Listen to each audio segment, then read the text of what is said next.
Bloch कौम परस्तों के बाद अब सिंधी कौम परस्तों की जानिब से कराची में बढ़ते हुए दहशतगर्दी के वाक़यात ने मुल्की सलामती के ज़ामिन सिक्योरिटी इदारों के लिए एक नई परेशानी खड़ी कर दी है।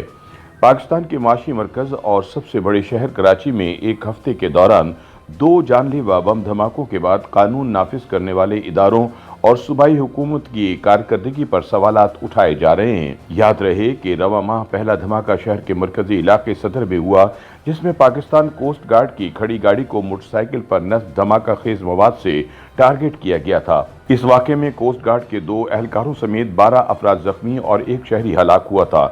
हमले के बाद सिंधु देश रेवोल्यूशनरी आर्मी नामी तंजीम ने इसकी जिम्मेदारी कबूल की थी। इसी तरह पीर की रात मीठा दर के इलाके में बम्बई बाजार में बम धमाके में 1 खातून हलाक जबकि 16 से जायद अफराद जख्मी हुए। हुक्काम के मुताबिक हमले का निशाना करीब ही मौजूद पुलिस मोबाइल थी।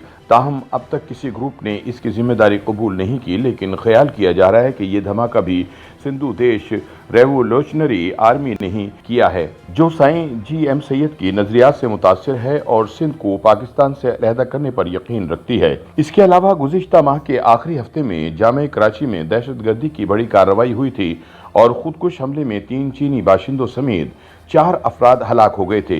ये चीनी बाशिंदे कन्फ्यूशियस इंस्टीट्यूट में चीनी ज़बान और सकाफत की तालीम और तदरीस में मसरूफ़ थे।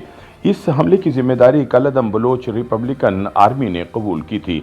सिक्योरिटी एजेंसियों का ख्याल है कि बलोची और सिंधी कौम परस्त मिलकर कराची में दहशतगर्दी की कार्रवाइयां करने में मसरूफ़ हैं। तजियाकार इसे एक जानिब सिक्योरिटी और इंटेलिजेंस की नाकामी से ताबीर कर रहे हैं, तो दूसरी जानिब हुकूमत की कारकर्दगी पर भी सवालिया निशान उठाए जा रहे हैं। उनका कहना है कि शहर में सेफ सिटी मंसूबे का तस्वुर पेश हुए 1 दिहाई का अरसा गुजर चुका है, लेकिन ताहाल इस पर काम शुरू नहीं हो सका। वज़ीर आला सिंध मुराद अली शाह भी इस मंसूबे में ताख़ीर का एतराफ़ कर चुके हैं। मंसूबे के तहत 10,000 नए कैमरे 2,000 मकामात पर 3 मराहिल में नस्ब किए जाने हैं।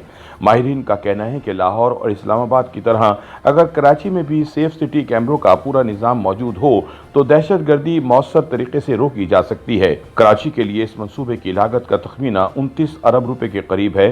पहले मरहले में 3,000 नए कैमरों की तनसीब की मंजूरी दी जा चुकी है, जिसकी लागत का तखमीना 4 अरब रुपए लगाया गया था। गुज़िश्ता हफ्ते होने वाले इजलास में वज़ीर आला सिंध ने सेफ सिटी अथॉरिटी को 1 साल के अंदर पहला मरहला मुकम्मल करने की हिदायत की थी। इसके अलावा सिंध पुलिस की हज़ारों खाली आसामियों में भर्तियां नहीं की गई हैं और शहर में चलने वाले 40 लाख के करीब मोटरसाइकिलों पर ट्रैकर्स की तनसीब का मंसूबा भी इल्तिवा का शिकार है।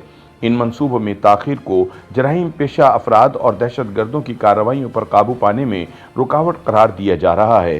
सिक्योरिटी तज्जियाकारों का कहना है कि अफगानिस्तान में गुज़िश्ता बरस हुकूमत की तब्दीली के बाद वहाँ मौजूद दहशतगर्द अनासिर को खुली आज़ादी मिल चुकी है और वहाँ बरसरे इक़्तिदार तालिबान हुकूमत अब तक उन पर काबू पाने में नाकाम नज़र आती है।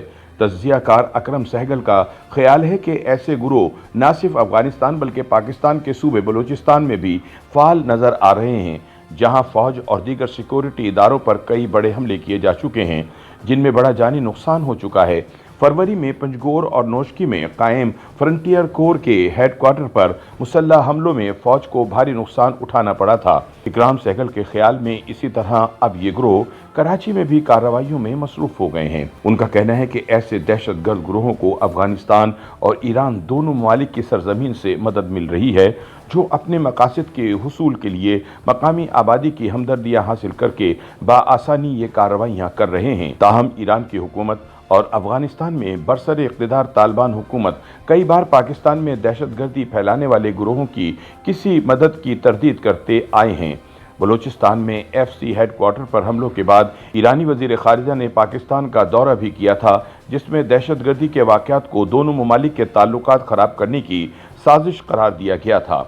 कराची में होने वाले वाक़यात पर भी ये सवाल उठ रहे हैं कि आखिर दहशतगर्द अनासिर को कंट्रोल करने में सिक्योरिटी इदारे क्यों नाकाम हो रहे हैं। सिक्योरिटी ज़राए का कहना है कि चीनी शहरियों पर खुदकुश हमले और फिर रवा माह कार्रवाइयों में मुमकिन तौर पर शहर में मौजूद दहशतगर्दों के स्लीपर सेल्स इस्तेमाल हो सकते हैं, जो इस मकसद के लिए रिहाइश और दीगर लॉजिस्टिक सपोर्ट फराहम करने की अहलियत रखते हैं। अलबत्ता अब तक इस हवाले से तहकीकात में कोई ठोस पेशरफ्त नहीं हुई है। YouTube पर गूगली न्यूज देखने के लिए youtube.com की सर्च बार में गूगली न्यूज टीवी टाइप करें। गूगली न्यूज के पेज पर सुर्ख रंग के सब्सक्रिप्शन वाले बटन पर क्लिक करना ना भूलिए। YouTube पेज पर अपलोड होने वाली वीडियोस से बाखबर रहने के लिए बेल आइकन पर क्लिक कीजिए। आपको हर नई वीडियो के बारे में नोटिफिकेशन मौसूल हो जाएगा।